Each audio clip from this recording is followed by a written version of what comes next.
தென்னாடுடைய சிவனே போற்றி, எந்நாட்டவர்க்கும் இறைவா போற்றி. நேயர்கள் எல்லாருக்கும் வணக்கம். ஜூன் மாத ராசி பலன்கள் 2025. ஊரே வியக்கக்கூடிய ஒரு வாழ்க்கை, உங்களோட உண்மையான விஸ்வரூபம். இது என்ன ஜோசியரை எல்லா ராசிக்கும் ஒரே மாதிரி தலைப்பு கொடுத்துருக்கீங்க அப்படின்னு நீங்க கேட்கலாம்.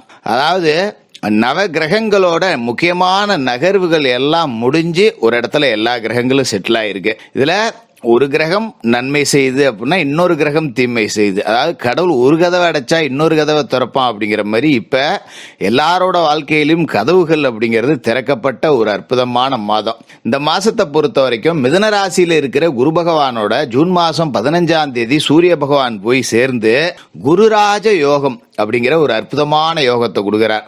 இதே காலகட்டத்தில் சுக்கிரன் மேசராசியில பயணிக்க போறாரு. புதன் மேசம், ரிஷபம், மிதுனம்னு 3 ராசியில பயணிக்க போறாரு. இதுல முக்கியமான விஷயம் என்னன்னா, நீச நிலையில இருந்த செவ்வாய் பூமி காரகன் அவர் கடகராசியிலிருந்து 8ஆம் தேதி பயிற்சியாகி போய் சிம்ம ராசியில ஞானகாரகன் கேதுவோட இணைய போறாரு. அப்ப எல்லாருக்கும் ஒரு அற்புதமான யோகம் அப்படிங்கிறது இந்த காலகட்டத்தில் கிடைக்க போகுது. எல்லா ராசிக்காரர்களுக்குமே இருக்கு. இது நவ கிரகங்கள் கொடுக்கக்கூடிய ஒரு பரிசு அப்படின்னு எடுத்துக்கலாம். அப்படிப்பட்ட கிரக அமைப்புகள் இந்த மாசத்துல இருக்கு. சரி, உங்களோட ராசிக்கு இந்த கிரகங்களோட நிலை, இந்த கிரகங்களோட ராசி மாற்றம் என்னென்ன பலனை கொடுக்க போகுது, நீங்க எந்த இடத்துலலாம் விஸ்வரூபம் எடுக்க போறீங்க அப்படிங்கறத நம்ம பார்த்துருவோம். கடகராசி நேயர்களே, உங்களுக்கு இந்த ஜூன் மாசம் எப்படி இருக்கு அப்படின்னு பாத்தீங்கன்னா, ராகு அஷ்டமத்துல இருக்க. இப்பதான் சனி அஷ்டமத்தை விட்டு கலண்டு 9ஆம் இடத்துக்கு போனாரு.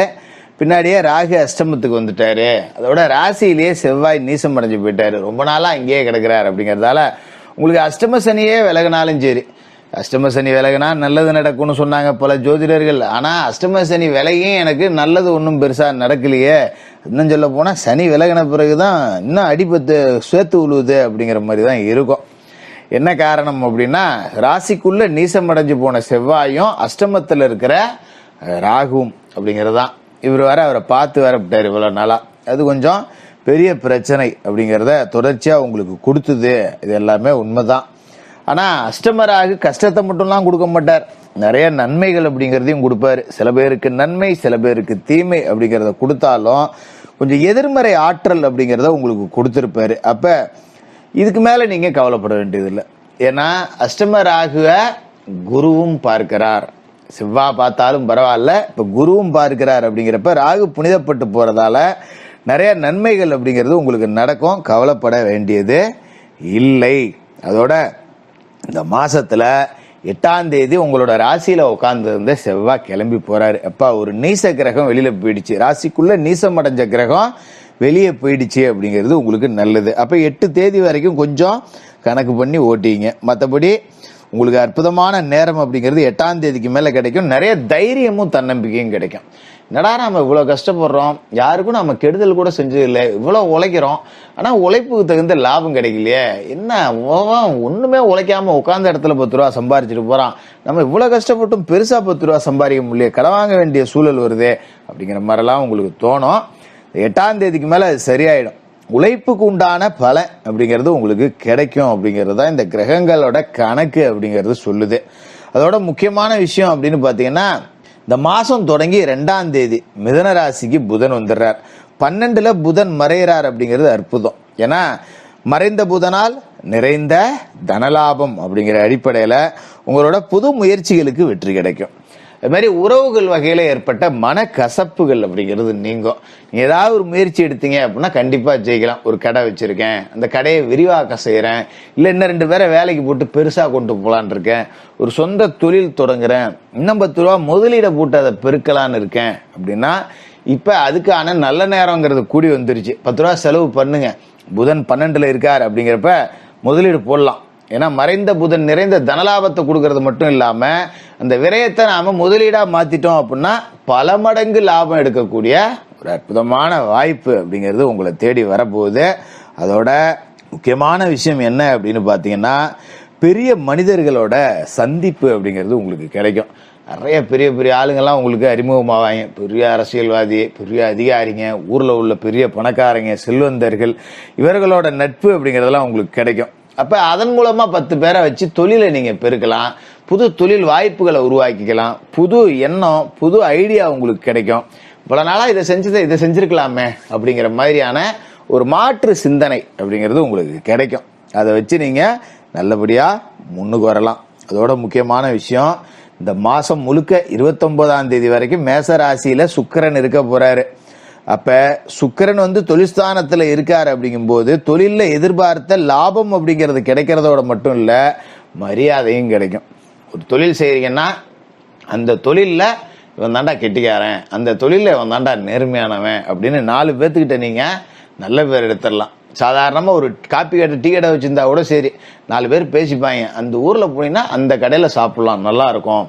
ஒரு ஹோட்டல் வச்சிருக்கீங்களா, 4 பேர் சொல்லுவாங்க அந்த ஹோட்டல்ல போனீங்கன்னா சாப்பிடலாம், தரமா இருக்கும், சுவையா இருக்கும், விலையும் 10 ரூபா கம்மியா இருக்கும், சுத்தபத்தமாவும் இருக்கணும். உங்களை பத்தி புகழ்ந்து பாராட்டக்கூடிய அளவுக்கு உங்களோட தொழில் உங்களுக்கு மரியாதை அப்படிங்கிறத சம்பாரிச்சு கொடுக்கும். அது மாதிரி புது ஊழியர்கள், வேலைக்கு வரக்கூடிய ஊழியர்கள் உங்களுக்கு பயங்கர ஆதரவா இருப்பாங்க. முன்னாடி ஒரு 4 பேர் வேலைக்கு வச்சுட்டு பாடுபட்டேன், மாசத்துல 10 நாள் லீவ் போட்டுருவான், சொல்லாம கொள்ளாம லீவ் போட்டுருவான், அப்பப்போ ஓடி போவான், இவனோட நம்பி நான் என்ன தரா செய்யறது அப்படின்னு புது முயற்சி எதுவும் எடுக்கிறது இல்ல, சரியான ஆள் கிடைக்கல, இத்தனைக்கும் நல்ல சம்பளம் கொடுக்குறேன், நல்லபடியா பாத்துக்கிறேன், ஆனா வேலைக்கு ஆள் கிடைக்க மாட்டேங்குதே அப்படின்னு கடந்து தடுமாறினவங்களுக்குலாம் இப்ப நல்ல வேலையாள் கிடைப்பாங்க. நம்ம நிம்மதியா ஒரு 2 நாளைக்கு படுத்து தூங்கலாம், பரவாயில்ல அந்த பையன் இருக்கான் நல்லா பாத்துக்கிறான், நம்ம ஒரு 2 நாளைக்கு ரெஸ்ட் எடுக்கலாம் அப்படின்னு நீங்க நினைக்கக்கூடிய அளவுக்கு நல்ல வேலையாட்கள் உங்களுக்கு கிடைப்பாங்க.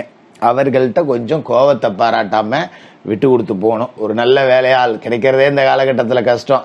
ஏதோ 1-2 சின்ன தப்பு அவனால நடந்து போச்சு, ஒரு 10 ரூபா நட்டமாச்சு அப்படின்னு தெரிஞ்சு யாரும் செய்ய போறது இல்லைங்கிறதால அதை பெருசுப்படுத்தாம இழுத்து பிடிச்சி விட்டு கொடுத்துட்டு போங்க. 10க்கு 100 அவங்களே உங்களுக்கு சம்பாரிச்சு கொடுப்பாங்க அப்படிங்கிறதுல மாற்றம் இல்லைன்னு தான் இந்த கணக்கு அப்படிங்கிறதே சொல்லுது. அதோட உங்களோட ராசியை பொறுத்த வரைக்கும் விரயத்துல குரு இருக்கார் அப்படிங்கறதால சொந்த வீடு கட்டலாம், தாராளமா ஆரம்பிக்கலாம். மண் வாங்கலாம், நிலம் வாங்கலாம், வீடு கட்டலாம், கட்டின வீட்டை புதுப்பிக்கலாம், மராமத்து பணி செய்யலாம். இல்ல வீடு கட்டி பாதியில நிக்குது, அதை மீதி வேலையை செஞ்சுட்டு கிரகப்பிரவேசம் பண்றது, இது எல்லாத்துக்கான நேரம் அப்படிங்கறதும் இந்த ஜூன் மாசத்துல உங்களுக்கு கைகூடி வருது அப்படிங்கறதால இது ஒரு அற்புதமான மாசம். அதே மாதிரி 9ஆம் இடத்துல சனி அப்படிங்கிறவர் இருக்கார். இந்த 9ஆம் இடத்துல இருக்கிற சனி என்ன செய்வார் அப்படின்னா, தந்தை மகனுக்குள்ள விரிசல் அப்படிங்கறத லேசா உண்டாக்குவார். அவர் அந்த குணத்தை காட்டுவார்ல, அவருக்கு உண்டான கணக்கை அவர் போட்டு தானே தீருவாரு. அதனால கூடுமான வரைக்கும் தந்தை மகன் உறவுல சின்ன சின்ன பிரச்சனை வந்தா விட்டு கொடுத்து போங்க. இந்த காலகட்டத்துல நான் கஷ்டப்படுறேன், எங்க அப்பா 50 ரூபா வச்சிருக்காரு, கொடுத்து உதவ மாட்டேங்கிறாரு அப்படின்னு 4 பேர்த்திட்ட பேசுனீங்கன்னா அவங்க கொண்டு போய் உங்க அப்பா கிட்ட 1க்கு 2 போட்டு கொடுத்துருவாங்கிறதால மற்றவங்கள்ட்ட பேசாதீங்க, பெற்றவங்கள்ட்டயே பேசிங்க எதா இருந்தாலும் அப்படிங்கறதான் கணக்கு சொல்லுது. அதோட முக்கியமான விஷயம் என்ன அப்படின்னா, சொத்தை பாகம் பிரிக்கிறது, பங்கு வெட்டுறது, இதெல்லாம் இந்த காலகட்டத்தில் வேண்டாம். தகராறை கொடுத்துரும், உடன்பிறப்புகளோட பிரச்சனையை கொடுத்துரும். குறிப்பா இந்த அஷ்டமத்தில் இருக்கிற ராகு கொஞ்சம் சேட்டையை கொடுப்பார், தன வீட்டில் இருக்கிற கேதுவும் கொஞ்சம் சேட்டையை கொடுப்பார். அப்படிங்கிறதால கூடுமான வரைக்கும் பாக பிரிவினைகள் இந்த மாசம் வேண்டாம் அப்படிங்கறது தான் கணக்கு சொல்லுது. இந்த இப்போதைக்கே வேண்டாம், இன்னும் ஒரு 6 மாசத்துக்கு வேண்டாம், எதா இருந்தாலும் அப்புறம் பார்த்துக்குவோம் அப்படிங்கிற ரீதியில தள்ளி போட்டுட்டு, இப்ப என்ன சொத்தை கொடுத்தனா என்ன, வித்தாதீங்க போறேன், கிடக்கட்டும், இத்தனை நாளா இருந்த மாதிரியா வச்சுக்கிட்டா இருந்தோம், அதே மாதிரியே இப்பயும் கடந்துட்டு போகுது அப்படின்னு சொல்லி விட்டு கொடுத்துட்டு போறது அப்படிங்கிறது தான் நல்லது. இந்த அஷ்டம ராகுவோட பிரச்சனைகள் அப்படிங்கிறது இந்த மாசத்தோட உங்களுக்கு குறைய தொடங்கும். ஏன்னா செவ்வாய் பயிற்சியாகி சிம்மராசிக்கு போயிடுறாரு. அப்படிங்கிறப்ப கொஞ்சம் மாற்றம் அப்படிங்கிறது நல்லதாவே இருக்கும், பயப்பட வேண்டியதில்லை. இதுக்கு மேல நல்லதே நடக்கும். செவ்வாய்க்கிழமை ராகுகால நேரத்துல துர்க்கை அம்மனுக்கு எலுமிச்சை தீபம் ஏத்திட்டு, சாலையோரத்துல வசிக்கக்கூடியவர்கள், வீடற்றவர்கள் இருப்பாங்க, அவங்களுக்கு உங்களால முடிஞ்ச உதவிகள் செய்யுங்க. நல்ல வெயில் அடிக்கும், யாரோ ஒரு ஏழைபால செருப்பு இல்லாம நடந்து போயிட்டு இருப்பான், அவனுக்கு ஒரு செருப்பு வாங்கி காலணி வாங்கி அவனுக்கு தானம் கொடுங்க. இதுக்கு மேல வரக்கூடியது எல்லாமே நல்லா இருக்கும். கடகராசிக்காரர்களுக்கு வாழ்த்துக்கள்.